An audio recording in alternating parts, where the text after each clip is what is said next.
மதிமுகம் நேயர்களுக்கு வணக்கம். நான் இசை. நேர்முகம் நிகழ்ச்சியில் நம்மோட பத்திரிகையாளர் சுமன் கவி அவர்கள் இணைந்திருக்கிறார். பேசலாம்.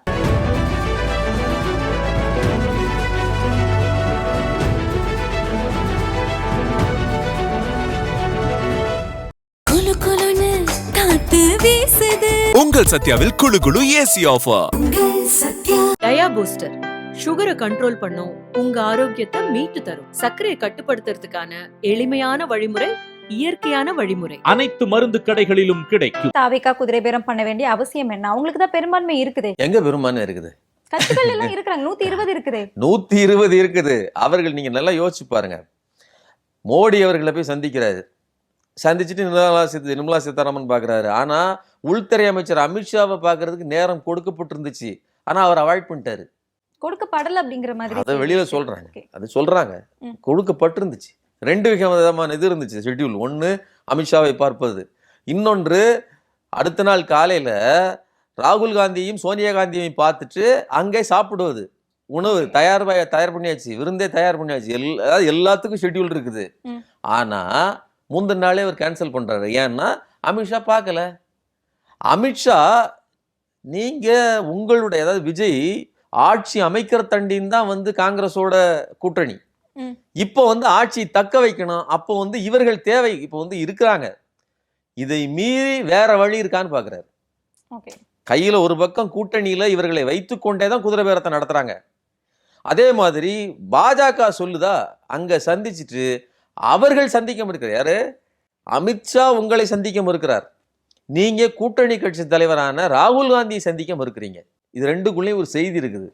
நீங்க அவர் உங்களை விளக்குகிறார். நீங்க அதாவது விஜய் ராகுல் காந்தியை விளக்குறாரு.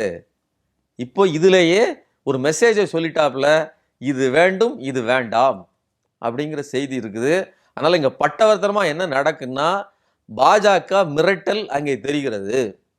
நீங்க இன்னொரு பக்கம் காங்கிரஸ் எங்களுக்கு தேவையில்லை அல்லது இது நீண்ட நாள் நிலைக்கப் போவதில்லை அப்படிங்கிற செய்தியை சொல்றீங்க அப்படின்னு நம்ம பார்க்க வேண்டியது. கட்டாய கல்யாணம் அப்படின்னு சொன்னது இப்போ தாவேகா கூட இருக்கு அப்படின்னு நம்ம புரிஞ்சுக்கலாமா?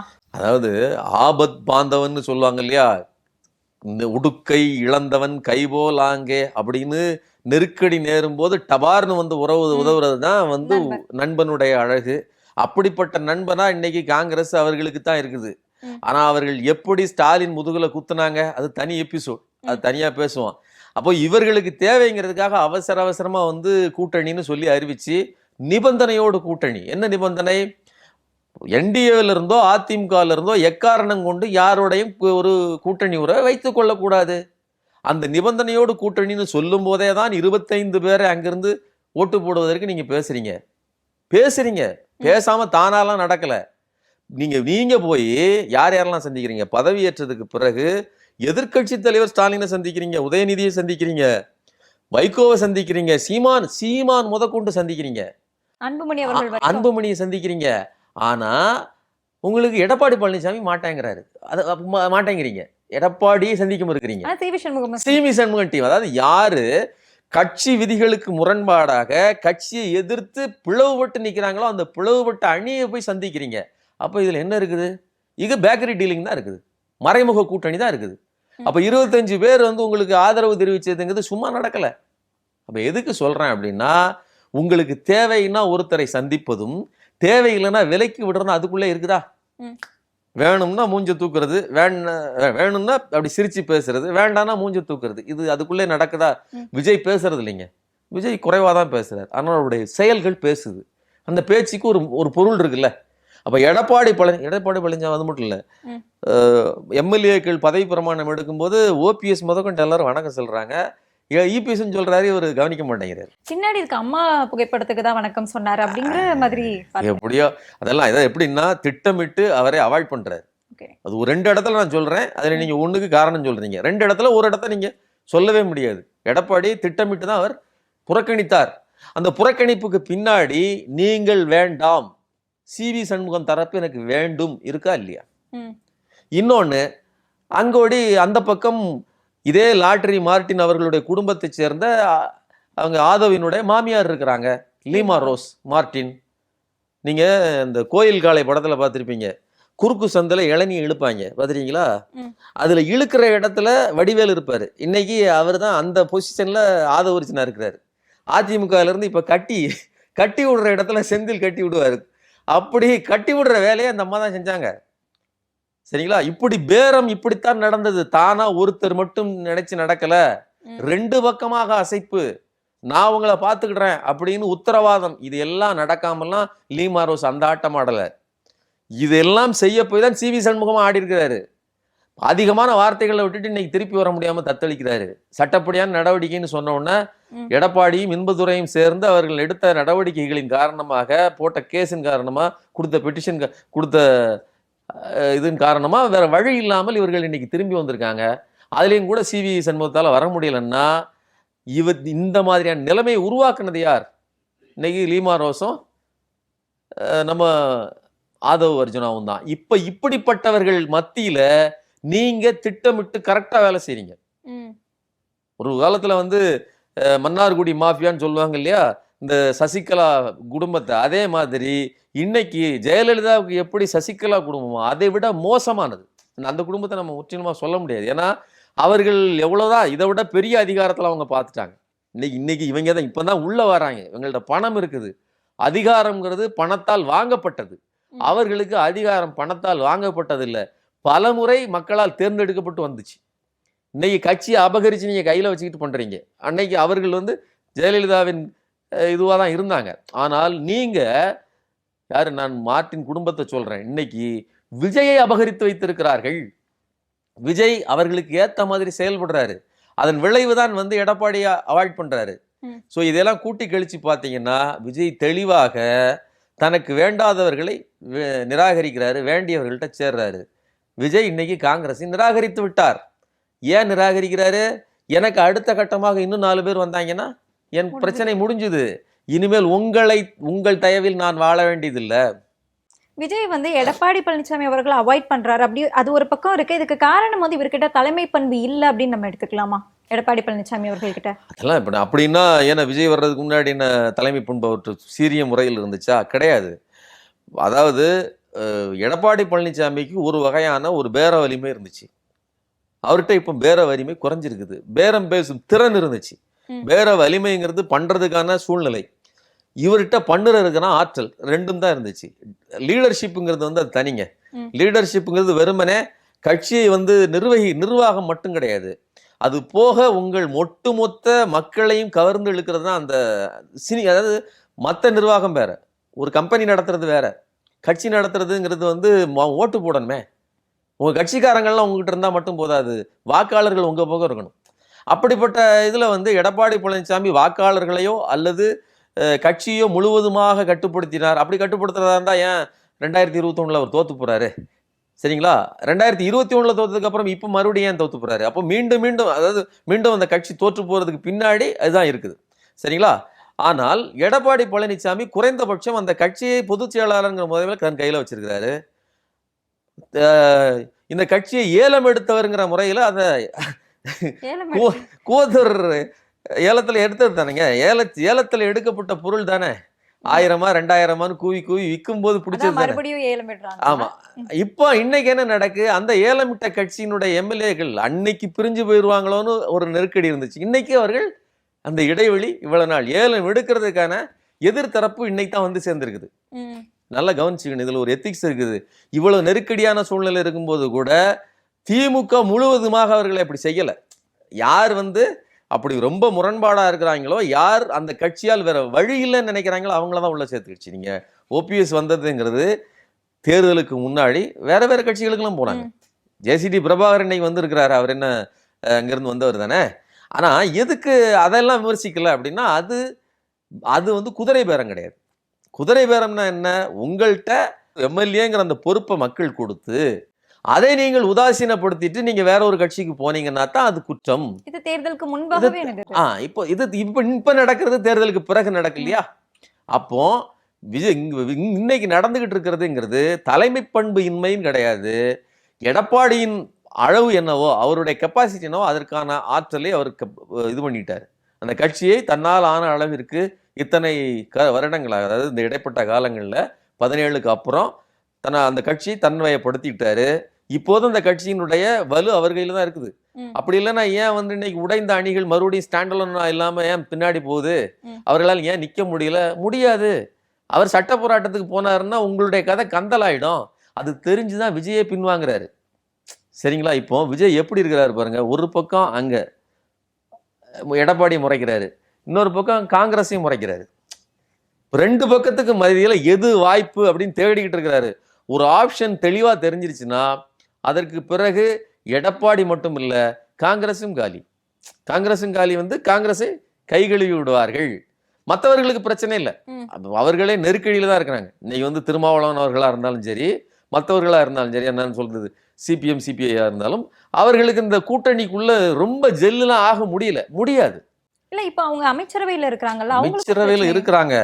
எத்தனை விஷயங்களுக்கு அவர்களால் முட்டு கொடுக்க முடியும்? நீங்க ஒரு கேண்டிடேட், தாவேகா கேண்டிடேட்டே சொன்னாரு, இது முற்றுகையிட்டாங்க விவசாயிகள் சட்டமன்றத்தை முற்றுகையிடும் போது அவருடைய கேண்டிடேட், தாவேகாவில் நின்ன கேண்டிடேட்டா இருந்தவர், அவர் சொன்னார் எல்லா பிரச்சனைகளுக்கும் தாவேகாவுக்கு என்னால் முட்டு கொடுக்க முடியாது அப்படின்னு கட்சிக்காரங்களே சொன்னாங்க. அதாவது வெளியில இருந்து நீங்க கூட்டு வந்தவரே சொன்னாரு. அப்படி இருக்கும்போது திருமாவளவனால் அப்படி முட்டு கொடுக்க முடியும்? முந்தா நேரத்து தான் வந்து தீர்ப்பு சொல்லியிருக்காங்க, பொது இடங்களில் மாடுகளை வெட்டக்கூடாது அப்படின்னு ஜிஆர் சுவாமிநாதன் தீர்ப்பளிக்கிறாரு. இதே விடுதலை சிறுத்தைகள் இந்நேரம் வெளியில் நின்றிருந்தனா பாஜகவின் RSSின் தீர்ப்பு இதை வந்து எதிர்த்து கூட பேசாமல் முதல்வர் விஜய் இருப்பது RSSக்கு பாஜகவுக்கு துணை புரிவது, இவர்கள் ஒரு பாஜகவின் மறைமுக பிள்ளைங்கிறது நிரூபிக்குது அப்படின்னு எவ்வளவு காட்டமா பேசுவாரு. இன்னைக்கு அப்படி பேச முடியாம அப்படி அமைதியாக இருப்பதற்கு காரணம் என்ன? வேற வழி இல்லை. இல்ல இவரே பாஜகவுடைய பேர தத்து பிள்ளை அப்படின்னு நம்ம பொன் ராதாகிருஷ்ணன் அவர்கள் விமர்சனம் பண்ணியிருக்காங்க. அதுதான் பொன் ராதாகிருஷ்ணன் சொல்றாரா?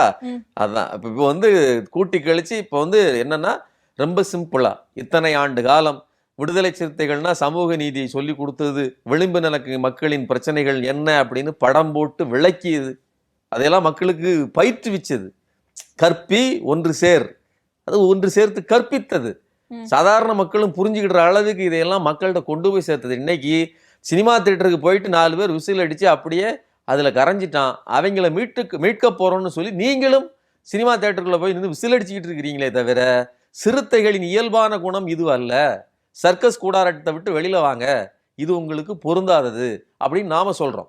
ஆனா அவர்கள் என்ன சொல்றாங்க, முடிஞ்சு போச்சு, இனிமேல் அவர்கள் அவ்வளவுதான். இப்படி தாவேகாவும் ஒரு பாஜகவின் குழந்தையோ அதே மாதிரி அவர் பேரப்பிள்ளைன்னு சொல்லி அவர்களே சர்டிபிகேட் பொன் ராதாகிருஷ்ணனே கொடுக்கிறாருன்னா இதற்கு மேல் அவமானம் இப்ப நம்ம அவமானப்படுத்த முடியாது. நாம சொல்றது என்ன, நாம ஒரு விமர்சனத்தை சொல்றோம், நாம ஒரு நல்ல விதத்துல சொல்றோம். நீங்கள் வெளியில வரணும், இது அதிகாரம் அல்ல. பொரியில வைக்கப்படுற வடைங்கிறது வந்து எலிக்கு உணவு போடணுங்கிற கரிசனத்தால் வருவதில்லை, எலிய உணவாக்கணுங்கிறதுக்காக, அதை காலி பண்ணணுங்கிறதுக்காக வைக்கப்பட்டது. அதே மாதிரி இன்றைக்கு தலித்துகளுக்குன்னு கொடுக்கப்பட்ட அதிகாரம் நீங்க சொல்றீங்களா, அது உங்களுக்கானது கிடையாது. அது தலித்து மக்களே பலி கொடுப்பதற்கான வாய்ப்பாக கூட அது அமையும். ஏன்னா பாசிஸ்ட் கையில அதிகாரம் போய் சேர்ந்திருக்குது, அதுல நீங்க கூட்டணி போட்டிருக்கிறீங்க, உங்களை வைத்துத்தான் பல மோசமான திட்டங்களை அவர்கள் பிளான் போட்டிருப்பாங்கிறது என்னுடைய கருத்து. இப்போ நடந்துட்டு இருக்கக்கூடிய இந்த பிரச்சனைகள், அதாவது அதிமுக தாவிகாவுக்கு உள்ள நடந்துட்டு இருக்கக்கூடியது வந்து எம்ஜிஆர் தொண்டர்களுக்கும் விஜய் தொண்டர்களுக்கும் நடுவுல நடக்கக்கூடிய யுத்தம் அப்படின்னு இன்பதுரை எம்பி அவர்கள் வந்து சொல்லியிருக்காங்க. ஆக மொத்தத்துல எம்ஜிஆரோட தான் விஜய் அவர்கள் வந்து கம்பேர் பண்ணி பேசிட்டே இருக்காங்க. மீண்டும் மீண்டும் இந்த கம்பேரிட்டிவ் எப்படி பாக்குறீங்க? அதாவது எம்ஜிஆரை விஜய் தனதாக வரித்துக் கொள்கிறார். விஜயினுடைய ஒரு பாணியே என்ன அப்படின்னா, எதெல்லாம் லாபகரமா இருக்குதோ அதெல்லாம் என்னோடதுன்னு தூக்கிக்கிடுறது. நான் இதை முன்னாடி உங்கள்கிட்ட சொல்லியிருக்கிறேன். அவருடைய பெயர் தளபதிங்கிறதே அவருடையது கிடையாது, இளைய தளபதிங்கிறது அவருடைய கிடையாது. அதே மாதிரி அவருடைய படங்கள் பாணி, அவர் நடனம் ஆடுறது, அந்த பேசுறது ஸ்டைல், இதெல்லாம் நம்ம ரஜினிகிட்ட இருந்து எடுத்தது. திரைப்படங்களே பல வந்து தெலுங்கு படங்கள்ல இருந்து எடுத்தது. இப்படி எதெல்லாம் நல்லதா இருக்குதோ அது வந்து ஒரு சினிமாக்காரர்களுக்கு அது மார்க்கெட் என்னவோ அதை தூக்கிக்கிட்டுறது இருக்கு இல்லையா, அப்படித்தான் கொள்கை தலைவர்களே எடுத்துக்கிட்டாரு. இப்போ இந்த ஏரியாவில் எதெல்லாம் மார்க்கெட்டில் இப்போ போயிட்டு இருக்குது, இப்போ இதுதானா அப்போ எடுத்துக்கிடுவோம் அப்படின்னு ஆதவர்ஜுனாவுமே அந்த பேட்டர்னில் தான். அவர்களுக்கும் சமூக நீதிக்கும் என்ன சம்பந்தம்? என்ன ஆதவர்ஜுனா அவர் தன்னுடைய பெயரை ரெட்டின்னு சொல்லி அவருடைய தன் பெயரை சாதியால் அழைத்து கொண்ட அவர் திடீர்னு தலைகளை நான் வந்து அம்பேத்கரை படித்தேன், அதை படித்தேன், அதில் ஃபேஷன். நீங்கள் அமெரிக்காவுக்கு எதிராக சேகுவரா போராடுறாரு, ஆனா இன்னைக்கு அமெரிக்க கம்பெனிகள் போடுகிற சட்டைகள், இந்த சட்டைகள்ல ஷேகுவாரா தம் அடிக்கிற மாதிரியான ஓவியங்கள் தான் போடுவாங்க. ஏன்னா அது விக்குது, ட்ரெண்டு. அப்போ இப்படித்தான் ஒன்றை ட்ரெண்ட் ஆக்கி அதனுடைய அடிப்படையை காணாமல் செய்து விடுவது. இப்போ இதெல்லாம் ஃபேஷன். அண்ணா, பெரியார், அம்பேத்கர் இதெல்லாம் ஃபேஷன் ஆகி போனதுனால அதை காலி பண்றதுக்கான வேலையை இவர்கள் செய்கிறாருங்க. கொள்கை, ஆமா, கொள்கை எங்க போயிடும். சேகுவேராவை எந்த அமெரிக்கனாவது கொள்கையில பின்பற்றுவானா? அப்படின்னா கியூபாவுக்கு மேல ஏன் அவன் வந்து பொருளாதார தடை விதிக்கிறான் பல ஆண்டு காலமா? அப்போ திட்டமிட்டு அதை, அதாவது அரசு எது நிர்வாக ரீதியான செயல்பாடு அதை நீட்டா செய்யறாங்க, இன்னொரு பக்கம் கலாச்சார ரீதியான சீரழிவையும் செய்யறாங்க. இது ரெண்டையுமே இங்க நடக்குது. அண்ணா, பெரியார், அண்ணா, பெரியார் மற்றவர்களையெல்லாம் காலி பண்றது, அம்பேத்கரை எல்லாம். இந்த இடத்துல தான் விஜயும் இதை எடுத்துக்கிட்டாரு. இப்போ விஜய் கிட்ட அம்பேத்கரியமோ பெரியாரியமோ எதுவுமே கிடையாது. அதே மாதிரி தான் எம்ஜிஆரை எடுத்துக்கிட்டாரு. எம்ஜிஆர் ஒரு அவருக்கு அண்ணா இந்த பின்புலம்லாம் இருந்துச்சு. அவர் களத்துல நின்னாரு. அவர் 53 கட்சிகளை சேர்ந்தவர். அதுக்கு பிறகு 53 தான் கள்ளக்குடி போராட்டம் நடந்துச்சுன்னு நினைக்கிறேன். கலைஞர் தண்டவாளத்தில் தலை வைத்து போடுறாங்களோ அது அப்ப நடந்தது. அவ்வளவு வீரியமான போராட்டங்கள் நடக்கும்போது 65 மொழி போராட்டம். அப்பவும் திமுக தான் இருக்கிறாரு. 67 ஆட்சி பிடிக்கிறாங்க, எம்எல்ஏ இருக்கிறாரு. சரிங்களா? இப்படி எல்லா பொறுப்புகள்லையும் இருந்து கீழே இருந்து மேல வந்தவர் எம்ஜிஆர். எம்ஜிஆருடைய உழைப்பை நீங்க டேலியே பண்ண முடியாங்க. ஒரு இயல்பு, அதாவது ரஜினியையும் எம்ஜிஆரை கூட ஒப்பிடக்கூடாது. ஏன்னா ரஜினி 2 பேருமே, எம்ஜிஆர் 2 பேருமே ஸ்கிராப்ல இருந்து மேல வந்தவங்க. அவங்கெல்லாம் உழைச்சி மேல வந்தவங்க. விஜய் அந்த இடத்துல வரல. அவங்க அப்பாவினுடைய உழைப்பில் அவங்க முயற்சி பண்ணி கடைசியில் தள்ளி விட்டவங்க. இன்னைக்கு வந்துட்டாரு. அவருடைய பிரச்சாரத்தில் கூட எம்ஜிஆர் சிலை பின்னாடி இருக்கு, அவர் முன்னாடி நின்று பேசினார். சரிங்களா? அப்ப அந்த இடத்துல அதாவது ஒரு நரேஷன் அங்க செட் பண்றாங்க. ஒரு ஃப்ரேம்ல கூட நீங்க இப்படித்தான் இருக்கணும். இப்போ எம்ஜிஆரின் கிரெடிபிலிட்டியை இவர் வாங்குறாரு. ஆனா அதுல இப்படி பாத்தீங்கன்னா தெரியும், எம்ஜிஆருக்கு பின்னாடி இருக்கிறாரு, முன்னாடி இருக்கிறாரு, எம்ஜிஆரை மறைக்கிறாரு, எம்ஜிஆரை காலி பண்றாருன்னு அர்த்தம்.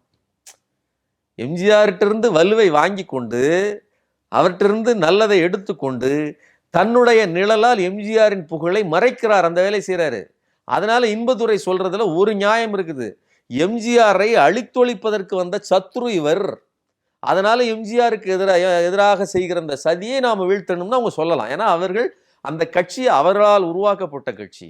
ஆனா நடந்து கொண்டிருப்பது என்ன அப்படின்னு பாத்தீங்கன்னா, தாவேகா என்ன சொல்லுதுன்னா, நீங்கள் ஏற்கனவே ரசிகர்கள், ஏற்கனவே எம்ஜிஆரின் ரசிகர்கள், ஏற்கனவே சித்தாந்தமற்றவர்கள், எந்த கொள்கை கோட்பாடும் கிடையாது. அண்ணாங்கிறது பேர்ல தான் இருக்குது தவிர அண்ணா சொன்ன மாநில சுயாட்சி உங்களுக்கு கிடையாது. அஇஅதிமுகன்னு சொன்னதுக்கு அப்புறம் அகில இந்தியன்னு போட்டதுக்கு அப்புறம் அதுல என்ன அண்ணாவின் கொள்கை இருக்க போகுது? அப்ப பேர்ல தான் அண்ணா இருக்கிறாரு. சரிங்களா? அப்ப மாநில சுயாட்சி பற்றி உங்களுக்கு எந்த சித்தாந்தமோ கொள்கை பிடிப்போ கிடையாது. அப்போ ஆட்டோமேட்டிக்கா அதாவது எப்படி திமுகவுக்கு எதிராக ஒரு வலுவான சக்தியாக அதிமுக இருந்ததோ அப்படி அந்த இடத்தில் நாங்கள் வந்து விட்டோம். நியூ ஜெனரேஷன், நியூ அதிமுக நாங்க தான் வாங்கன்னு சொல்றாரு. உண்மையான அதிமுக நியோங்கிறது என்ன, நான் உண்மை பொய்ங்கிறது. அப்போ எம்ஜிஆர் இருந்தா கேட்டா தெரியும், ஜெயலலிதா கேட்டா தெரியும், விஜய் கிட்ட கேட்க விடணும். ஜெயலலிதா இருந்து நீங்க போய் கேட்டு வாங்க, நாங்க தான் உண்மையான அதிமுகன்னு ஜெயலலிதா கிட்ட சொல்லுங்களேன் சார், விஜய் சார், அப்ப மேடம் அப்படின்னு நீங்க சொல்லி பார்த்துருந்தீங்கன்னா தெரியும். நீங்க எப்படி நின்றுருந்தீங்க, கொடநாட்டில் போய் எப்படி இருந்தீங்கிறதெல்லாம் உலகமே அறியும். அதனால இன்னைக்கு வந்து இறந்து போயிட்டாங்க, அவங்க இன்னைக்கு இல்லைங்கிற தைரியத்துல நீங்க பண்ற அடாவடிகளை எல்லாம் பார்த்து ரசிக்கிறதுக்கு எம்ஜிஆரின் தொண்டர்கள் ஒருபோதும் இடம் கொடுக்க மாட்டாங்க. நான் சொல்றது வந்து திமுக எதிர்ப்பு அவங்களுக்கு உண்டு. இன்னைக்கு 40 சீட்டுக்கு மேல 49, 47 சீட்டு அவர்கள் ஜெயிச்சிருக்காங்கன்னு சொன்னா, அது இவ்வளவு நெருக்கடியான சூழ்நிலையிலையும் திமுக வேண்டாம், விஜய் வேண்டாம்னு நினைக்கிற ஒரு கூட்டம் இருக்கத்தானே செய்யுது. அப்ப அதிமுகவுக்கு இருக்கக்கூடிய அந்த உணர்வு நிலை இருக்கத்தானே செய்யுது. அப்ப அதை சுரண்டி பார்க்கிற வேலையை செய்றீங்க. கட்சியில இருந்த ஆட்களை பிடிச்சி இழுத்து போலாம். தொழிற்சங்கத்தை மொத்தமா முடிச்சிட்டீங்களா?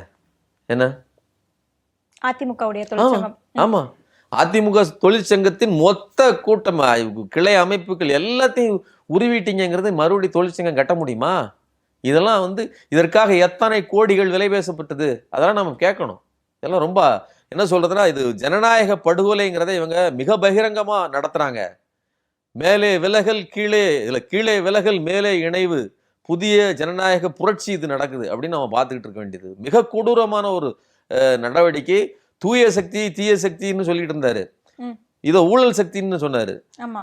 இப்ப இருக்கிறதுலேயே ஆக கேவலமான இந்த 2 கட்சிகளையும் விட நாம ஒரு 60 ஆண்டு காலம் 50 ஆண்டுகளுக்கு மேல இந்த 2 கட்சிகளையும் பார்த்துட்டு இருக்கிறோம். அதிலெல்லாம் விட மிக மோசமாக 15 நாட்களிலேயே நாறிக்கொண்டிருப்பது இந்த தாவேகாவினுடைய அரசு தான் என்னுடைய கருத்து. ஆட்சி அமைச்சு ஒரு 22 நாட்கள் தான் ஆகுது. இதுல பல உரிமைகள் பறிப்போயிட்டு தான் நீங்க இப்ப பேசும்போதே பேசியிருந்தீங்க. இதுல ஒரு முக்கியமான விஷயம் தான் நம்ம காவிரி குறுக்கே மேகதாது அணை கட்டக்கூடிய அந்த விவகாரம். இத பிரதமர் மோடி அவர்கள் கிட்ட போயிட்டு நீங்க கோரிக்கை வைக்கிறதுக்கு பதிலா பக்கத்துல இருக்கக்கூடிய ராகுல் காந்தி அவர்கள் கிட்ட போய் கோரிக்கை வச்சிருந்தா சிம்பிளா முடிஞ்சிருக்குமோ அப்படிங்கிற கேள்வி இருக்கு. கண்டிப்பா மோடிகிட்டையும், அதாவது காவிரி நடுவர் மன்றம்னு ஒண்ணு இருக்குல்ல, அதுக்குன்னு ஒரு தீர்ப்பு இருக்குல்ல, அவர்கள் உச்ச நீதிமன்றத்துக்கு போறாங்க. அந்த தீர்ப்பை வந்து நமக்கு ஆதரவானதை அதை தள்ளி விடுறாங்க, உச்ச நீதிமன்றம் தள்ளி விடுது. நடுவர் மன்றம் முடிவு பண்ணாம காவிரியின் கடைமடை பகுதியில் இருக்கக்கூடிய பிற மாநிலங்கள், அதாவது கேரளா, ஆந்திரா, இந்த மாநிலங்கள், தமிழ்நாடு உட்பட தான் எல்லா மாநிலங்களும் முடிவு பண்ணாம எதேச்சியா அதிகாரமாக கர்நாடக அரசால் ஒன்றும் செய்ய முடியாது. இன்னொன்னு, இன்னைக்கு சினாரியோவையும் பாருங்க. துணை முதல்வராக இருந்தவர் இன்னைக்கு ஆமா அவர் வந்து முதலமைச்சரா டிகே சிவகுமார் வந்து முதலமைச்சர் ஆயிட்டாரு. அவர் ஏன் இதை முன்மொழிகிறாருங்கிறதுக்கு ஒரு பொலிட்டிக்கல் பின்னணி இருக்குது. அவருடைய கான்ஸ்டியூன்சி இருக்கு இல்லையா, அவருடைய தொகுதி வந்து அந்த அந்த அணைக்கட்டு அமைய போகிற இடத்துல இருக்குது. அதாவது தமிழ்நாடு கர்நாடகா பார்டர்ல. அதுக்கு பேரு மேகே தாட். மேகேனா கன்னடத்துல வந்து ஆடு, தாட்டுனா தாண்டுறது. ஆடு தாண்டி குதிக்கிற அளவுக்கு அந்த காவிரி நீர் வந்து ரொம்ப குறுகிய இடமா வரும். அதுல அணை கட்டணும் அப்படிங்கிறது அந்த மேகத்தாட், அந்த ஊரோட பெயர் காரணம். அப்ப அந்த பகுதியை சேர்ந்த இவர் அந்த இங்கனால அவர் தொடர்ந்து அவர் ஆரம்பத்துல இருந்தே சொல்லிட்டு இருக்காரு. ஆனால் அதை நடைமுறைப்படுத்துவதற்கு இது நேரம்னு பாக்குறாரு. ஏன்னா ஒரு வீக்கான முதலமைச்சர். நீங்க இதே டிகே சிவகுமார் திமுக கூட்டணிக்காக வந்து பேசிட்டு போனாரு. ஏன் ராகுல் காந்தி நேரடியாக வந்து மு.க. ஸ்டாலின் அவர்களை சந்தித்து பேசாததை கூட இவர் ஒரே மேடையில வந்து நின்று பேசினார். சரிங்களா? அவ்வளவு பிரமாதமா அவ்வளவு ஆதரவு தெரிவிச்சாரு.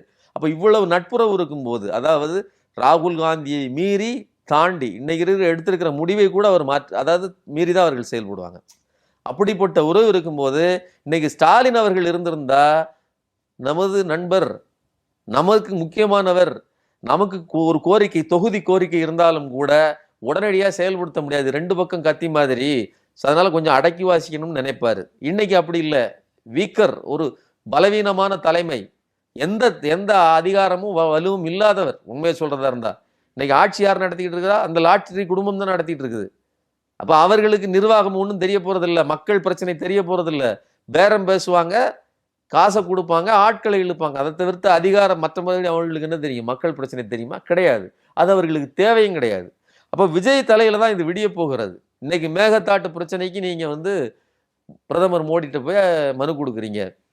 நீங்க ஒரு பக்கம் அதை செஞ்சிருந்தாலும் இன்னொரு பக்கம் ஒரு அறிக்கையிலேயோ, ஒரு பகிரங்கமான ஒரு கடிதத்திலேயோ, அல்லது ஒரு பேச்சிலேயோ, ஒரு காணொலியிலேயோ, ஏதோ ஒரு வகையில், ஏன்னா இப்ப நீங்க ரீல்ஸ் தானே, நீங்களே எடுத்து விட வேண்டியது. நீங்க 41 பேர் செத்ததுக்கே நீங்க ரீல்ஸ் தானே விட்டீங்க. அதே மாதிரி ஒரு ரீல்ஸை கூட விட்டுருக்கலாம். தொழில்துறை அமைச்சர் கூப்பிடுறாரு இல்லையா, அதே மாதிரி நீங்க கூப்பிட்டுருக்கலாம்.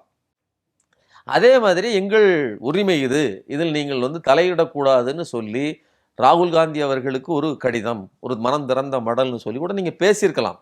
அதையெல்லாம் செய்யாததுங்கிறது நீங்க என்ன சொல்றதுன்னா, ஒரு பலவீனமான இடத்துல நீங்களே இருக்கீங்க அப்படிங்கறத தான் காட்டுது. இதே இப்போ விஜய் அவர்கள் வந்து பலவீனமா இருக்காரு அப்படின்னு எடுத்துக்கலாமா, இல்லைன்னா கூட்டணியில நம்ம தானே இருக்கோம் பாத்துக்கலாம் அப்படிங்கிற ஒரு மனநிலை அப்படின்னு எடுத்துக்கலாமா? கூட்டணியில நம்ம தானே எடுத்துக்கலாம்னு சொன்னா, அதாவது காங்கிரஸ் இதை செய்ய விடாமல் நாம் தடுத்துக்கலாம்னு நினைக்கிறாரா? காங்கிரஸ் தானே இருக்கு, அதனால நம்ம செஞ்சிடலாம் அப்படின்னு. இல்ல இவங்களுக்கு இந்த கூட்டணி மேல நம்பிக்கை இல்லைன்னு தானே நம்ம உள்ளாரம் பேசிட்டு இருக்கிறோம். முதல் அமித்ஷாவை பார்க்கல, ராகுல் காந்தியை பார்க்கல, அதைத்தான் நம்ம முதல்ல சொல்லியாச்சு இல்ல. அப்போ இந்த கூட்டணி நிலைக்க போறதில்ல. நான் இந்த பர்ஸ்ல ஒண்ணு இருக்காது, நான் தாடிக்காரன் பெரிய பர்ஸா வச்சிருக்காருன்னு வேற பர்ஸை மாத்துறதுக்கு முடிவு பண்ணிட்டாரு. அதுதான் இப்போ வந்து வேற மூட்ல தான் அவங்க இயங்கிக்கிட்டு இருக்காங்க. இந்த காங்கிரசின் கூட்டணியை அவர்கள் விரும்பவில்லை. இவர்கள் மட்டும் விரும்பல, மேல இருக்கக்கூடிய அமித்ஷா, மோடி இவர்களே விரும்பல. நான் தான் சொன்னேன் இல்லையா, ஒரு பதவியேற்பு விழாவில் ராகுல் காந்தி வந்து உட்கார்ந்து இருக்கிறத எப்படிங்க பாஜக ரசிக்கும்? பரவாயில்ல, பெரிய சணக்கித்தனமா பண்றாரு விஜய், அப்படியே பார்ப்பாங்க. நாங்க உருவாக்கி வச்சிருக்கிற ஒரு அரசு உங்களுக்கு எவ்வளவு அனுமதி கொடுத்து வச்சிருக்கிறோம். நாங்க நினைத்திருந்தால் சிபிஐ வழக்கே துரிதப்படுத்தி உங்களை காலி பண்ண முடியுமா முடியாதா? பாஜக நினைச்சா ஆனானப்பட்ட சசிகலாவை அந்த ஹோல்ட் பண்ணி 3 நாள்ல தீர்ப்பு வர வச்சு அவர்களை சிறைக்கு அனுப்புனாங்களே, விஜய் செய்ய முடியாதா? செய்ய முடியும். அதையெல்லாம் மீறி விஜயை வச்சுக்கிட்டு இருக்குங்கிறது அவர்களுடைய தேவைக்கு தான். திமுகவை வீழ்த்துவதற்காக உருவாக்கப்பட்ட புராக்சி தான் விஜய். அது திருமா சொன்னதில் மாற்றுக்கிறதே கிடையாது. அப்போ உண்மை இதுவாக இருக்கும்போது நான் தயாரித்த ஒரு பொம்மை அது அடுத்த வீட்டில் போய் நிற்குதுன்னா அது உரிமை இல்லை. இன்னொன்று 2029 நீங்கள் யாருக்கு சாதகமாக வேலை செய்வீங்க? ராகுல் காந்திக்கு. மோடிக்கும் அமித்ஷாவுக்கும் இந்த சட்டமன்ற தேர்தல் எவ்வளோ முக்கியமோ அதை விட நாடாளுமன்ற தேர்தல் முக்கியம் இல்லையா? அதில் விஜயினுடைய பவர் வீணா போனாலும் பரவாயில்ல, அது காங்கிரஸுக்கு போகக்கூடாது. தூர கொட்டினாலும் பரவாயில்ல, அது காங்கிரஸுக்கு போகக்கூடாது. அப்படிதான் நினைப்பாங்க. அதுக்குள்ள ஒரு முடிவு வரும். ஆமா, அதை உருவாக்கணும்ல. அதுக்கு தானே பாஜக இருக்குதுங்க. நீங்க எல்லாம் சேர்ந்து இருந்து உங்களுக்கு விருப்பம் இருக்கோ இல்லை, இது ஒரு பெரிய ஸ்வீப்பு. இப்போ 35 நாளும் அது ஒரு பாதிக்கு மேல வெடிஞ்சாலும் கூட ஒரு 15% உங்களால கெலிக்க முடியும்ல. அதை உருவாக்குனீங்கன்னா அது சில சீட்டுகளா கன்வெர்ட் ஆகுதுன்னா அந்த கன்வெர்ட் ஆகிற சீட்டு நாளைக்கு காங்கிரஸ்ல போய் தானே உட்காந்துருப்பாங்க. கடந்த 2024 39 + 1 40 சீட்டையும் ஜெயிக்க வச்சது திமுக. 20 சீட்டு அப்படி லட்டா தூக்கி கொடுத்தது அவர்களுக்கு, காங்கிரஸுக்கு. இன்னைக்கு அங்க விட்டாச்சு. அற்பத்தனமான சில லாபங்களுக்காக நீங்க விஜயோட செல்ஃபி எடுத்துக்கிட்டு இங்க சேர்ந்துட்டீங்க, செல்ஃபி லாபத்துக்காக. சரிங்களா? ஆனா இந்த 29 அவங்க 29 சேர்த்து தான் கையெழுத்து போட்டிருப்பாங்க. அதிமுக வரக்கூடாது, என்டிஏ கூட்டணிலேருந்து வரக்கூடாது, கூடுதலாக உள்ளாட்சி தேர்தலில் எங்களுக்கு பங்கு தரணும், எங்களோட நீங்கள் சேர்ந்து நிற்கணும், 29 நாம சேர்ந்து நிற்கணும். இதெல்லாம் சேர்த்து தான் கையெழுத்து. எல்லாம் பேர் தான். நாளைக்கு ஆள் மெஜாரிட்டி எல்லாம் வந்துச்சுன்னா விஜய் அதெல்லாம் காட்டில் பறக்க விட்டு போயிடுவார். அதுதான் நடக்குது. அப்படி இருக்கும்போது 29 மோடி அவர்களுக்கு எதிராக விஜயின் வாக்குகள் சேர்வதை விரும்புவாரா விரும்ப மாட்டாரா? கண்டிப்பா விரும்ப மாட்டார். அதனால தான் அமித்ஷா பார்க்கல. சரிங்களா? இதை இப்படி கூட்டி கழிச்சு பாருங்க. அதனால என்ன சொல்றது அப்படின்னு சொன்னா, இது ஒரு பெரிய சிக்கலில், ஒரு நெருக்கடியில் இருக்குது. நீங்க இந்த கூட்டணி தொடர்ந்து பயணிப்பதற்கு காங்கிரஸும் விடாது, இவர்களாலையும் இவர்களுக்கு மனநிறைவோடு ஆட்சி திறனை நடத்த முடியாது. அப்போ ஏதாவது ஒரு தகுடுதத்தை பண்ணித்தான் ஆகணும். இந்த நிலைமையில நீங்க காவிரி பிரச்சனையும் கொண்டு போய் ராகுல் காந்திட்ட வைக்கணும்னா எதுக்காக, எதை அடிப்படையாக போகணும்? நீங்க ஒருவேளை போறதா இருந்தா சோனியா காந்தி இதையும் போய் பார்த்துட்டு வந்துருக்கணும்ல, அவங்களையும், ராகுல் காந்தியும். அதை செய்யலை. நீங்க நல்லா கவனிங்க. முதல்ல ஆட்சி அமைச்ச புதுசுல 2021 போகும்போதே இவர் 4 கோரிக்கை தான் கொண்டு போறாரு. அப்போ 63 கோரிக்கைகளை கொண்டு போறாரு முதல்வர், அன்றைய முதல்வர் ஸ்டாலின். அது மட்டும் இல்லாம எப்பெல்லாம் அவர் டெல்லி போறாரோ அப்பெல்லாம், அதாவது பிரதமரை சந்திக்க போறப்போ ஒரு நிர்வாக ரீதியான சந்திப்பு, இன்னொன்று கூட்டணி ரீதியான சந்திப்பு. நான் முதல்ல ஒரு சொன்னேன் இல்லையா, நிர்வாக ரீதியான நடைமுறை வேறு, இது வேற. ஆனா வெளியில பேசும்போது என்ன சொல்லுவாங்க, இங்க மறைமுக கூட்டணியில இருக்கிறாரு அதனாலதான் போறாருன்னு சொல்லிடுவாங்க. ராஜ்நாத் சிங் நாணயத்தை வெளியிடுறாரு, கலைஞருக்கும் நாணயம் வெளியிடுறாங்க, 100 ரூபா நாணயம் நினைக்கிறேன், அது கூட்டணி இருக்குது அப்படின்னு சொல்லிட்டாங்க. சரிங்களா? இப்படி காசிப்பை உருவாக்கி இந்த கூட்டணியை சிதைக்கிற வேலையை வெளியில இருந்து செஞ்சாங்க. அதுல இவர் விஜயம் செஞ்சார். அண்டர் கிரவுண்ட் டீலிங்ல இருக்கீங்க, மறைமுக கூட்டணியில இருக்கீங்கன்னு சொன்னாரு. அப்ப அதையெல்லாம் வீழ்த்தணும்னா என்ன பண்ணணும்? ஒவ்வொரு முறையும் போகும்போது மோடியை எப்படி சந்திக்கிறார் அதே மாதிரி காங்கிரஸ் போய் சந்திச்சு வந்தார். அதை கூட மாத்தி பேசினாங்க. என்ன பேசினாங்கன்னா, அதை கோவிச்சுக்கிட கூடாதுங்காட்டி சமரசம் பண்றதுக்காக போனார். ஆனா இன்னைக்கு யோசிச்சு பாருங்க, அவர் கெத்தா தில்லா இந்த பக்கம் நான் உங்ககிட்ட பேசினாலும் இது நிர்வாக ரீதியானது மட்டும்தான், நீங்கள் எங்களுடைய பிரதமர் அதனால வரோம், அவர்கள் தான் எங்கள் கூட்டணி கட்சி, அவர்கள் தான் எங்களுக்கு முக்கியம் அப்படின்னு அவர்களை ஸ்பெஷலா போறது. இது நிர்வாக ரீதியான பயணம், இது உறவு ரீதியான பயணம், நட்பு ரீதியான பயணம், கட்சி உறவு சார்ந்தது. நீங்க என்ன பண்ணிட்டு வரீங்க? நிர்வாக ரீதியான பயணத்துல உங்களுக்கு ஒரு மனக்கசப்பு வருது, ஒரு எதிர்நிலை வருது, அமித்ஷா பார்க்கலன்னு இந்த இதை முறிச்சிட்டு வாரீங்கன்னா நீங்க எவ்வளவு பெரிய தொடை நெடுங்கியா இருக்கிறீங்க. ஒரு சிறு எதிர்ப்பை கூட, ஒரு கண்ணசைவு கூட தாங்கிக்க முடியாத நிலைமையில தான் இருக்கீங்க. அப்ப நீங்க யோசிச்சு பாருங்க, இப்ப நீங்க தான் அண்டர் கிரவுண்ட் டீலிங்ல இருக்கீங்கிறதுக்கு அடையாளமே இந்த சந்திப்பு மறுப்பு தான். இப்படி இருக்கும்போது இந்த சூழ்நிலையில போய் நீங்க வாய்ப்பு இருந்துச்சு. போய் கொடுத்து இந்த மாதிரி காங்கிரஸ் எங்களுக்கு வந்து இதில் உதவணும், டிகே சிவகுமார்கிட்ட சொல்லுங்க. ஏன்னா இன்னைக்கு அவர் முதல்வர் ஆகிறதுக்கு நீங்கள் தான் உதவி செஞ்சுருக்கணும். இன்னைக்கு நீங்கள் அக்செப்ட் பண்ணாமல் அவர் அதை செய்ய முடியாது. சித்தராமையா இன்னைக்கு வந்து அவர் விலகிட்டு இவருக்கு இடம் கொடுக்குறாருன்னா அவர் எம்பி பதவியும் வாங்கலை. அப்படின்னா அந்த இதுக்கு நீங்கள் அனுமதி கொடுத்துருப்பீங்கல்ல. அப்போ எங்களுக்கு இந்த நெருக்கடியை சால்வ் பண்ணுறதுக்கு கொஞ்சம் சால்வ் பண்ணி விடுங்க, எங்களுக்கு அந்த நீர் வரத்தை எல்லாம் சீர் பண்ணி விடுங்க.